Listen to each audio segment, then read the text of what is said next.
Hello, everyone, and we are here live at the Sedona International Film Festival with Pushpa Basnet and Thomas Morgan with Waiting for Mamu. Yes. I have yet to see the film, but I've read all of the propaganda that I can. I've also got to speak with you right before, and hearing your story about the little girl, could you talk about that a little bit, that first meeting with that young woman and that child in prison? I think it was in 2000 back when I was studying in my bachelor social work. Like I had to do an internship, like we were placed in different organization. I was placed in police station, and I asked one of the officer like if she could, like take us to visit the jail, because we get to see the jail just in the movie, but in reality it doesn't happen. So I asked her like if she could take me inside the prison. So that was the time when the life changed.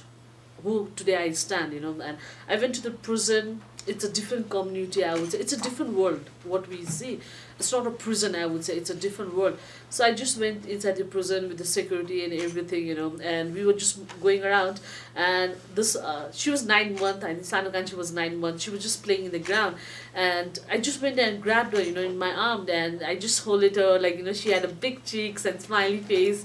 And after that, when I just kept her down, because one of the officers said that don't hold her, because her mother had just killed her own husband and she was been in prison. She was mentally disturbed also with the situation and everything. And when I just kept her down, she just holded my cloth and I feel that might be my assumption. That might be my thinking the way I feel that she's calling me. She's saying me, don't leave me out here, take me away from here.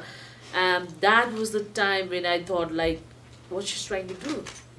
And I just left her down. I just went around the prison. I came back home, but within the weeks, I think I was keep on thinking about her. The way she smiled, and I talked to my parents, and I said that I wanted to do something to her, but my parents were like, "Look, Pushpa, you see so many children on the street, orphanage, but you can't do to everyone." But I said, no, she had something, that changed my life, and that was the time I think everyone's life changed. Even today I stand just because of her. If she's not there, I'm not there. And if I'm not there, she's not there too. So I think the most important thing, the cause is there, but to have a cause, you need to have a person. To have a person, you need to have a cause. So that's how everything changed my life. And Thomas, how did you get involved with this project? Believe it or not, I met Pushpa in the town that I live in Charlotte, North Carolina. We volunteer at this place called the International House, and it brings people from all over the world that study government, our legal system, or philanthropy. And so Pushpa was there, and we had housed somebody else for a couple of weeks that stayed with our family from Afghanistan, and we went to this dinner. And at the dinner, I think my 1-year-old was playing around or trying to, Pushpa had got his attention, and then my wife Jenny went over and spoke to her, and she came back and she said, you have to hear her story. And so I went over and spoke to Pushpa, and she told me this incredible story of her work. And I thought at first that I misunderstood what she was saying, that something was lost in the translation of the story. And I said, well, the kids aren't in prison. And she was like, no, the kids are in prison. I said, and I pointed at my 1-year-old. I said, this big? And she said, yes, yes. So it was really quite an amazing journey from there. I just, I said, can I do a documentary about you? And she, oh yes, my boy, you can do a documentary. But, a few months later I was in Nepal, and we were trying to figure out how we were going to do it and where we were going to get the money from and how we were going to make it. But it was just such an incredible story that I thought it had to be told. Yeah. And she was one of like 45,000 CNN Hero nominees when we met. So it wasn't like, it wasn't like she was a CNN hero and I wanted to make the story. So it was just fortuitous for everyone that she went on to win the 2012 CNN Hero of the Year. That was leading into my next question. Thank you so much. When you got the news that you were CNN's Hero of the Year, please tell us about that feeling. I think the feeling, still now I get the goosebumps, like when my name was being announced at I was like, I just stood up and I was like, is that my name being called out, So I just looked at my sister and I said, is it and she just said yes, So I could not believe that had happened, but when I went to that stage and when I holded that trophy, I could feel that I hold it a one child, you know, because it was a big responsibility. Giving that award, it's a big responsibility and it's a big hope also. And I think it was a, I think after getting the CNN is the roller coaster for me. You know, things are up and down. People expect so much from you, but it doesn't happen in reality. I would say it doesn't happen. But yes, after CNN, back in my country, it's been easy to work with the government. People will trust me what I say. And like, you know, at the initial time, whenever I used to go to government office, the people would not trust me what I was trying to do, you know, so they would say like, oh, come back tomorrow. Now, immediately they'll do the work. So things have changed, definitely. And not just my work for the organization, I would say for the children also. At the initial time, like the children used to walk to the school, like, you know, all the people used to say, look at these children from the parents, so like whose parents are in prison, you know, getting that kind of backbite, I would say. But now it's like my children are treated very special, you know, so looking at like, you know, oh, look at this children whose parent, like whose mom is a CNN hero, so they feel like they've achieved that award, I think. So yeah, that feels special. Questions from the gallery? I can keep going. Please. Do you want to so I just want to say I admire your guys' work, and I think it's wonderful what you guys do. And being so young, it's kind of hard to have people listen to your voice, and it's hard to really get your voice out there. And when you want to make a difference and leave a fingerprint, you know, on the world like you guys did, what advice would you give? Like, where could you start for somebody who wants to? Like, where could you start exactly? Well, first, I didn't do anything. The question is, where do we start doing beautiful work like Pushpa has begun? I think for the young people, I think the most important thing is that you need to believe in yourself. The most important thing, you need to believe in yourself. Listen to your heart. It doesn't matter if your parents doesn't believe you or anyone. First you need to believe yourself and listen to your heart. Then everything will follow. Because when I started, I was 20. I was just running to 21. When I told my father, Dad, I want to do something, you know, my dad was like, no way. Because at that year, I was being suspended a year from my college, you know. So I was going through a rough time with my education, with my everything, you know. But I believed what I wanted to do. So that's the most important. Still now, I think I would believe myself what I try to do, you know. So that's the most important thing. Okay. I got a question actually. From the film, how do you deal with the therapy with the young kids? I mean, obviously this is almost like post-traumatic stress disorder to see these, you know, parents either being killed or in prison. How do you deal with that therapeutic-wise for the children? How does she deal with the therapy for the children? It's kind of compared to PTSD. The therapy, the most important thing is that when the children come to our place, you know, they come with a big story, with their own story. I don't try to ask them what was their problem, because, you know, we get a government letter, everything is mentioned out there. The most important thing is like, I need to create an environment for them as a family. That's the most important thing. And yes, I do storytelling and art therapy also, so that, you know, I can apply them through art. I believe in art, so that's the reason also. But it takes time to heal. But with the little ones, you can't do, because, you know, they are just kids, you know. But after a certain age, you know, after 14, 15, yes, you need to sit down and you need to talk to the children. You know, what are the problems they're facing. But you need to tell them the reality also. You can't hide the reality and suddenly you tell, okay, this happened to your family, you know. Because they have seen that bad life before they come to our place. But you need to show them the positive way of a life also. Like when they come to me, you know, they are sad, they have their own story. Now when you look at these children, they have a big dream, you know, they want to be educated, they want to travel the world the way I travel. So you need to make your way in such a way that, you know, they believe what you are trying to do also. Mm-hmm. I think, and most importantly, yes, I do storytelling, art therapy also. That's the most important thing. And I do lots of hiking, take them around to the natures and this kind of thing. Yes. A more important thing I feel is that I'm a mother. That's the most important thing.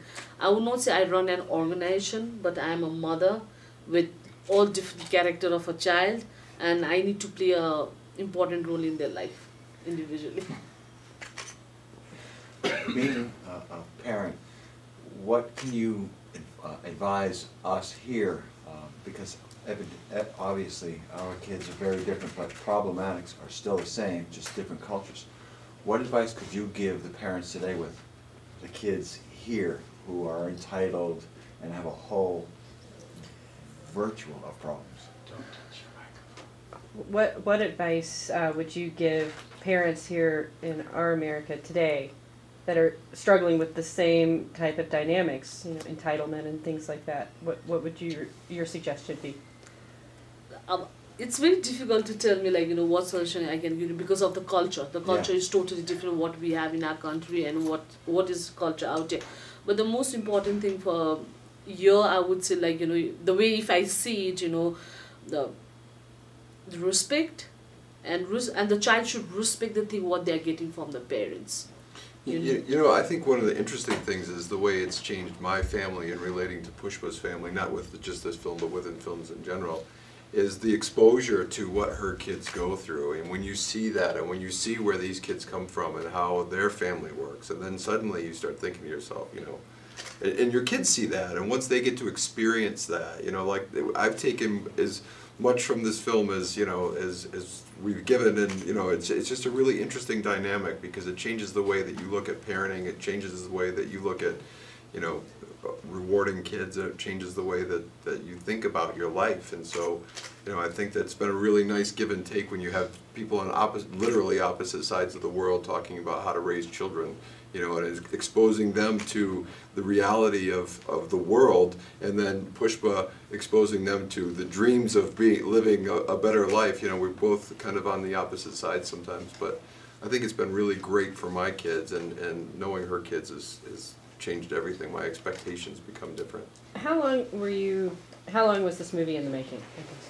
Oh, we would it took a year to make the film, but I was there for 3 weeks, and then we came back for 4 weeks, so 7 weeks total that we were actually in Nepal, and then a bunch of Skypes and that kind of thing. And has it changed your trajectory as a filmmaker, do you think? Oh, yeah, but I think everything you do, probably like every child that Pushpa has, changes you a little bit, and, you know, changes your trajectory and changes your life, and I think this has probably been the most impactful for sure, just because it's kids and you're a father and you look at, you know, your kids, and then these become your kids because you know them so well after this period of time that you feel responsible and you feel like, you know, how do I help? And so the film, everything that goes with the film is trivial if we don't help Pushpa build her butterfly home. That's what the film is about. It's about adding stability to the lives of these kids, allowing her to take more kids out,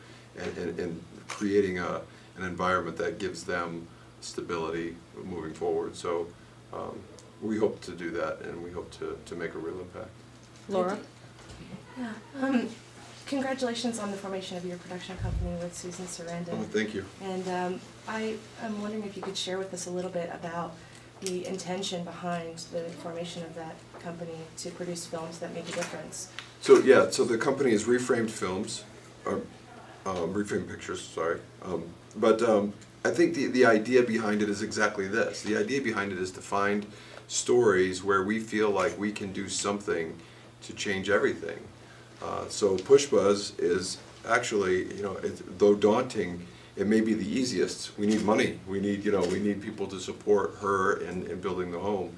The film that we're doing this afternoon, which will be the first one that actually comes up under the Reframed Pictures logo, called These Storied Streets, we're trying to, you know, the simplest things is to have people sign a petition to end the violence against homelessness in the United States by making it a hate crime. But then there's other things that they can do as well, but not just raising awareness, but giving actionable items. And so it's not just our films, but we'll support other filmmakers who have the same vision and have that same thought and idea. And so it's Susan and myself and Jonathan Bricklin, but then we have an incredible advisory board that, I know I'll forget somebody, but Morgan Spurlock and Whoopi Goldberg and Bob Balaban and Jonathan Demme and Harry Belafonte. I mean, so all of these people are kind of circling the wagons to say, how do we help? How do we be part of this? So that, I mean, I couldn't be more honored to be part of something like that. It's quite incredible. Yes. I was in your panel this morning and just listening to the way you networked and financed your film, and just, well, like as film students, all we hear is that the film industry is so cutthroat, and I'm just curious to know, how do you succeed, like, with being such a genuine person, and how do you succeed in this industry that's so cutthroat? How do you succeed in the industry that is so cutthroat today? You know, I've said it before, ignorance is my friend. I don't see the industry that way because I don't really feel like I'm part of an industry. I'm not an LA industry guy. I spend a very little time there. I go to New York just because that's where my editor is, and that's where Susan is, and that's where our office is set up. But the idea that you have to become part of a organization or a group to be impactful, I think, is somewhat silly and wrong-minded. I think that you can go out and you can tell a story to people who care about that story, and it's a human-to-human contact, and it's people, and it's not, you know, it's $5,000 at a time when you start. That's what I've done for both of my films. It's just literally people who care enough about it to engage, and with no expectation of, you know, winning an Academy Award, but really the expectation of making a difference. And I think that's actually an easier sell than going to someone and saying, I'm going to make this huge production and we're going to have guns and shooting and it's going to be great. You know, then it's risk. The way ours is set up is it's cause. You know, they're investing in a cause. So. Yeah. Can I ask one more question? Absolutely. You were also stating in the film the importance of women in education, especially in India. What's stopping a lot of that from happening in India and women being educated? What you talk about Nepal? What's stopping women in Nepal from getting education and moving forward? At this time, I think it's not stopping us with educations and things, because, like, if you see back in 10 years, yes, you know, because lack of, you know, financially, the most important thing is finance. But now, I think people would try to invest on a daughter education rather than getting married and sending them with a dowry. I think so. Now things have changed in our country. I don't think so in each family in our country now, because the girls are being educated. I don't think so they are being like stopped for the education. They are given opportunity, I think so. When your children, have any of them moved forward at this point? Like they've hit 18 and you've released them to the world? So what would happen, like, you know, like, yes, I have girl who are she's 19 years old, but she just in class 8. But I do such a way agreement with the mother, you know, because until and unless she doesn't get released from the prison, or she's not 18 years old, or she doesn't finish school leaving certificate, she can't leave the place. Means she can stay with us. And I feel that I'm a mother. If she's 18 also, I would not let her to say that you need to leave this place. I would always say that, you know, if she's 18 also, I will try to come up with some program with, like, you know, youth program, so that she can stay with us.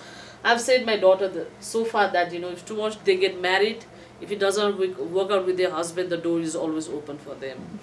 And because I feel that I'm a mother, so I should do that. And I just want to make them feel that I'm always there for them, you know, no matter what, I'm always there for them. So that's the most important thing for me. And what tools, I mean, I know that you're giving them lots of tools. Can you go over some of the tools that you're giving them that you think are going to last a lifetime, that are... The tools and the extra activities, I would say, like, you know, like my children are doing, like, I have lots of children that are in taekwondo. They do taekwondo, and we do make, because I do lots of art, so we do lots of art, and we produce our cards, postcards, and we do lots of painting also, so that, you know, so that, because I have some of the children, like, one of Hena is, like, she's 19 years old, but her IQ is 7 years old, but she's very good in art. So, but she goes to school just to make her feel happy that, you know, I'm a normal child, you know, but she does, like, extra activities also. In the story also, we have Neha, where she can't speak, but now she's helping us with the little things in the house, you know, making things. So I think, yes, education is important, but you need to have extra activities, you know, because everyone would not get that same platform, but I would love to create a platform for them where they could explore themselves, I would say that. And, of course, the love, right? Yes. Yes. Do you have plans to continue working together, do a second documentary, a follow-up? The follow-up will be when we make the house. When we build the house, we're going to go there and we're going to film it. And in the meantime, you know, I'm going to go back and see Pushpa and see the kids again, and we're just going to keep moving and keep doing what we're doing, but that will be the greatest, will be going back and filming that completion, or that, you know, the start and completion of the house. And I thought about this last night. I thought, you know, maybe what I'll do is I'll go back and I'll teach your kids how to use these cameras, and I'll let them build the rest of the story. So yeah, we'll see. Yeah, because I just wanted to share. I had so many people who comes up and, like, you know, who shoot story, who makes documentary, but they never come back. You know, they finish this story, they go back, then they would not even send a link to us, you know, what the story is been called. I have faced those, but I think Tom's team, like Angela did, team have been in such a connection, you know, it's just not about your documentary pushback. You know, we want to finish this project until and unless your home is not built. And that's the most important thing for me, you know, because it's just not my problem, but somebody else are there to think about my problem too. I'm blessed, and I really feel blessed that I have people surrounded by me that who just don't think about me, about their documentary. It's about how to get this house built, and that's the most important thing for me. I'm blessed to have Thomas, Angeli, and everyone. Thank you. And for the audience who is watching, and all of us here, please tell us how to help. Where can we go? What can we do? Well, you can walk up and hand me cash or checks. You can go to Utopia Foundation. It's utopiafound.org, and there's a page on there that has Pushpa's picture on it, and if you donate on that page, 100% of all the money goes to Pushpa. They don't take out any administration fees, anything. It's a 501c3, so it's tax deductible. And they've been fantastic. They were there for the very first screening, the premiere in Traverse City, Michigan, and they've stuck with us and helping because they just were so compelled by the story. So it's really been fantastic. But please do help, and please get it out and let people know how to help, and include that in your stories, and let them know how they can make a difference. Does anyone else have another? Thank you so much for taking the time, sending a message, and explaining even more, and inspiring parents like me to just strive to be better. So there is another screening of it Sunday morning. Yes. 9 That was o'clock. the next question. Yeah, so Sunday morning at 9 o'clock we'll do Q&A after that, and then these Storied Streets, just to plug something that is tonight at 6, and please keep seeing movies. And is there another website that we can send people to see a trailer, to read the synopsis of both of the films? Waitingformamu.com. And then Waitingformamu.com, and then there's a Facebook page, Waiting for Mamu. My Twitter is Waiting for Mamu. I'm still waiting for Mamu. and So, these Storied Streets the same? StoriedStreets.com is that one, and then there's a petition. You go in there and you can sign the petition to make the violence against the homeless a hate crime. It already is a hate crime in 5 states, but truly, when you see the film and you watch the violence and you see how senseless it is, you will be compelled to sign and get all your friends to sign, I hope. It's the least you can do. Absolutely. Thank you. Thank you for being here. Thanks for being in beautiful Sedona with all of us and gracing us with, I mean, pure love, really. Thank you. All right.